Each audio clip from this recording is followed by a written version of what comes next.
जो दूसरों की निंदा करता है, वो निंदा जिसकी करता है उसके सारे पाप अपने ऊपर ले लेता है और अपने सुकृत नष्ट कर देता है और उसको दुर्गति होती है।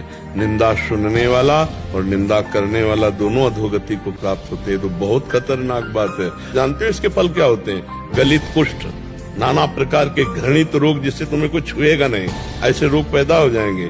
पता नहीं अभी आपको अभी स्वस्थ हो तो क्या हुआ। महाराज जी, निंदा करने की और सुनने की वृत्ति नहीं छूट रही महाराज जी। ये तो बहुत घातक है, बहुत घातक।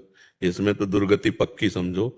जो दूसरों की निंदा करता है, वो निंदा जिसकी करता है उसके सारे पाप अपने ऊपर ले लेता है और अपने सुकृत नष्ट कर देता है और उसको दुर्गति होती है। निंदा सुनने वाला और निंदा करने वाला दोनों अधोगति को प्राप्त होते हैं। तो बहुत खतरनाक बात है।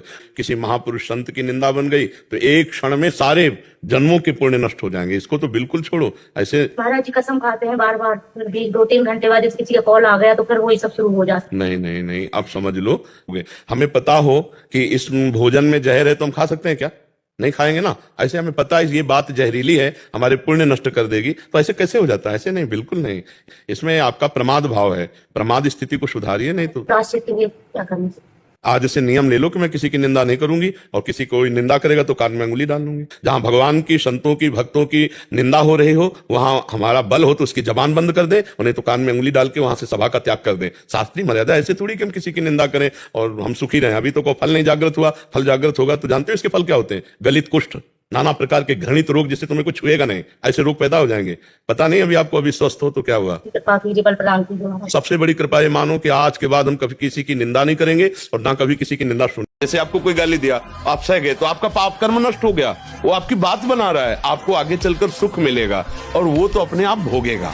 उसका कर्म बिगड़ रहा है। आप कह दो ऐसे लोगों को अगर डांटा नहीं जाएगा तो इनका बल बढ़ जाएगा। नहीं नहीं नहीं, उनका बल और उनके पुण्य क्षीण हो रहे हैं। वो ऐसे खंदक में गिरेंगे, तुम्हें धक्का देने की जरूरत नहीं है। जब प्रसाद मिले तो बिना विलंब किए पहले उसे मुख में डालना चाहिए। ये सिद्धांत है। प्रसाद रख दो, थोड़ी देर बाद यह अपमान है। प्रसाद लाओ लाओ, माथे पे लगाओ, पहले प्रणाम करो और किनका मुख में अगर बिल्कुल